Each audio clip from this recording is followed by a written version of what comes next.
Bom dia, hoje é 15 de abril, eu sou Ana Carolina Zitlag e esse é o Ouvindo um Podcast da Bloomberg Linha. Aqui eu te conto as principais notícias de economia e de negócios do Brasil e do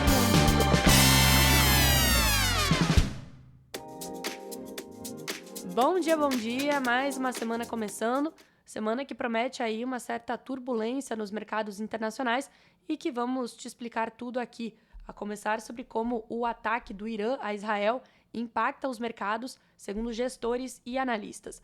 A gente também vai abordar um pouquinho sobre como lá dos Estados Unidos até a China, as fábricas ao redor do mundo estão voltando a expandir a produção. E por fim, uma cerejinha aí para você que gosta dessas notícias sobre fortunas, cidade da Flórida supera Beverly Hills e agora tem os imóveis mais caros dos Estados Unidos. Você que nasceu aí nos anos 80, 90, tem Beverly Hills como uma referência de mansões e lugares em que os grandes artistas americanos moram. Esta realidade mudou. Se você quer ficar por dentro de todas as notícias, se inscreva aqui no podcast. Não esqueça de olhar a Bloomberg Linha em todas as redes sociais e também de se inscrever no canal do WhatsApp. E hoje estreia um novo episódio do videocast Como Falar Faria Limês, que conta tudo sobre os bastidores aí do mundo corporativo de São Paulo. E dessa vez a gente está falando sobre o assunto que não quer calar. Quando a gente pensa em mercado financeiro, mundo corporativo, quanto ganha esse pessoal? Qual que é o salário aí da galera? Vai lá escutar o videocast que a gente conversou com 3 pessoas que te explicam um pouquinho mais sobre carreira neste mundinho. Vamos às notícias. Os mercados financeiros devem enfrentar uma nova preocupação com a geopolítica nessa semana, à medida que muitas questões estão em jogo para saber se o ataque sem precedentes de Irã a Israel no fim de semana vai desencadear um ciclo de retaliação de ambos os lados. Com os investidores já preocupados com a inflação persistente e a perspectiva de taxas de juros mais altas por mais tempo, a escalada da crise do Oriente Médio tende a injetar nova volatilidade quando as negociações forem retomadas, agora na segunda-feira. Quando Hamas atacou Israel em outubro, o maior medo de muitos agentes do mercado era que o Irã acabasse sendo envolvido no conflito. Agora, à medida que o conflito se amplia, muitos dizem que o petróleo pode ultrapassar os $100 o barril.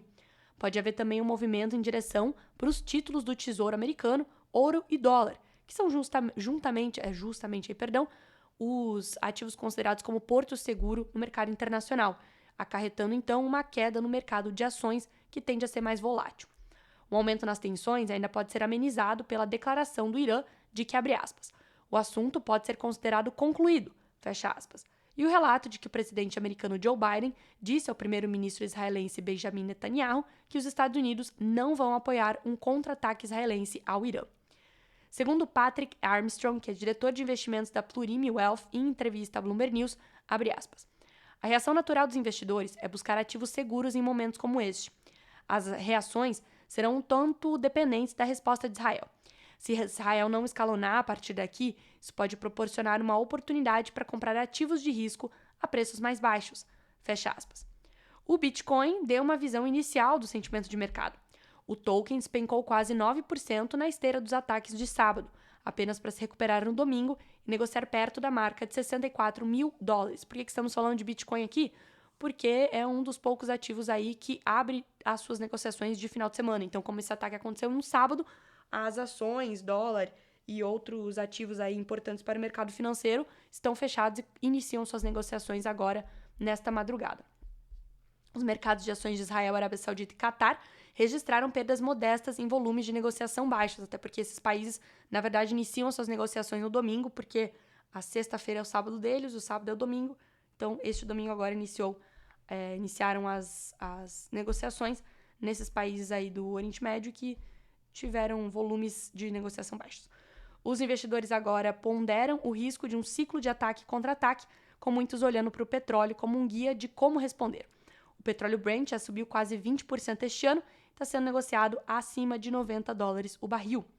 Embora o conflito no Oriente Médio ainda não tenha sido impactado, não tenha tido impacto na produção, ataques no Mar Vermelho pelos rebeldes Houthis, apoiados pelo Irã, têm prejudicado o transporte marítimo. Os investidores temem principalmente que um conflito em expansão possa interromper os embarques de petroleiros no Golfo Pérsico pelo Estreito de Hormuz. As linhas de montagem ao redor do mundo começam a ganhar tração novamente, marcando uma virada depois de um longo declínio na indústria. A A recuperação industrial é liderada pelas duas maiores economias do mundo. Eu ia fazer uma piadinha se chegou a hora de você também retomar aí a sua produção e parar a sua era de declínio, mas como vocês podem ver pela minha voz, eu não tô com muito carisma.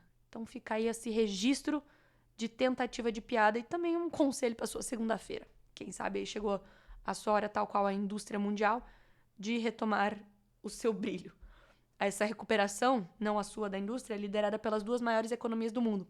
A manufatura chinesa teve um bom início de ano, impulsionando as perspectivas econômicas, e a atividade fabril nos Estados Unidos se expandiu inesperadamente no mês passado pela primeira vez desde setembro de 2022, impulsionada pelo aumento de novos pedidos e um salto na produção.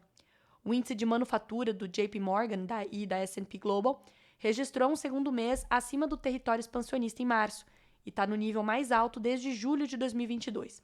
Se mantido, isso vai ajudar a catalisar uma recuperação econômica mais ampla e mais forte que já se espalha para além dos Estados Unidos. O Banco Asiático de Desenvolvimento espera que uma recuperação nas exportações de mercadorias a partir de meados do ano impulsione o crescimento na Tailândia, no Vietnã, nas Filipinas e na Malásia.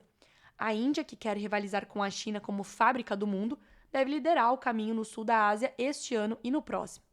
Essa força na manufatura vai garantir que o mundo evite uma recessão e cresça mais próximo do seu potencial, segundo o economista-chefe da Moody's, o Mark Zandi. Abre aspas para ele. A atividade global de manufatura parece estar lentamente se revigorando. Não espero que a manufatura global volte com força total, dadas as taxas de juros globais continuamente altas, os preços mais altos do petróleo e as interrupções nas cadeias de suprimentos, mas espero uma melhora contínua. Fecha aspas. Olha só essa aspa aí, remetendo à notícia que lemos anteriormente, preço do petróleo e também aí interrupção nas cadeias de transportes. Tal incerteza é porque a Organização Mundial do Comércio, a OMC, previu nesta semana que o volume do comércio global de mercadorias vai se recuperar apenas modestamente neste ano, de uma rara contração no ano passado. Este final de semana eu fiz um intensivo de Britney Spears. Eu escutei Britney Spears da sexta-feira, 5h34, até agora, neste domingo aqui que estou gravando esse podcast, está escutando Britney Spears em loop. E Britney Spears está dentro do saquinho de memórias que me lembram e remetem a Beverly Hills e todos aqueles seriados que víamos quando éramos adolescentes, nós que nascemos nos anos 80, 90. Porém, agora, os adolescentes podem ter uma noção aí diferente de riqueza americana. Talvez não seja mais Beverly Hills, talvez agora seja a Flórida, já que os moradores deste 28º estado brasileiro, que tem residências em bairros de luxo, como locais nas cidades de Coral Gables e Naples, eu ia falar Nápoles, têm observado os maiores aumentos na riqueza imobiliária nos Estados Unidos, à medida que os mercados no estado superam os da Califórnia e de Nova York. Em fevereiro de 2020, antes da pandemia, Califórnia abrigava 6 dos 10 bairros mais caros do país, enquanto a Flórida e a cidade de Nova York tinham 2 cada. Hoje, 7 de 10 estão localizados na Flórida, enquanto 3 estão em Beverly Hills e Malibu, na Califórnia, de acordo com dados do Zillow Group. Essas são apenas algumas das mudanças ocorridas no mercado imobiliário dos Estados Unidos nos últimos 4 anos.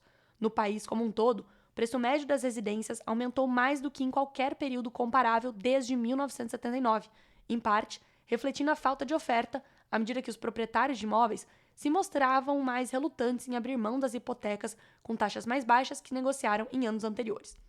Os valores das residências no final de 2023 subiram quase 50% em relação a 2019, com base em dados trimestrais da agência americana do setor, a Federal Housing Finance Administration. Mas, para os proprietários nos bairros mais abastados do país, a valorização gerou ganhos expressivos de riqueza para alguns, mas muito menos para outros. Em fevereiro de 2020, o preço médio de uma residência nos 1.000 bairros mais caros dos Estados Unidos variava de 1,1 milhão de dólares a cerca de 10,6 milhões de dólares. Agora, o ponto de entrada para se mudar para um bairro de alto padrão é de 1,3 milhão. Uma residência no local mais caro do país, que é Gables Estates, em Coral Gables, perto de Miami, ultrapassa os 21,1 milhão de dólares. A área mais cara, 4 anos atrás, era Beverly Hills, onde uma residência era avaliada em média de 10,6 milhões de dólares. Hoje as casas lá custam pouco menos de 12 milhões de dólares. Tá barato. Achei barato. Se você quer ver todos os preços aí destes bairros milionários dos Estados Unidos, é só você entrar na Bloomberg Linha. Lá você tem uma tabela te mostrando quais são as regiões mais caras do país.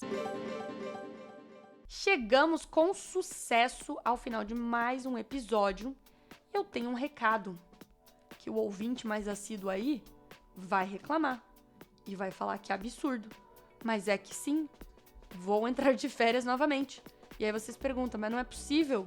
Ou você não se pergunta também, né? Pode ser que você não se pergunte, mas é que nós aqui da Bloomberg Linha temos aquele tipo de férias que a gente quebra em 1 milhão de pedacinhos. E é que exatamente o que tenho feito na minha vida.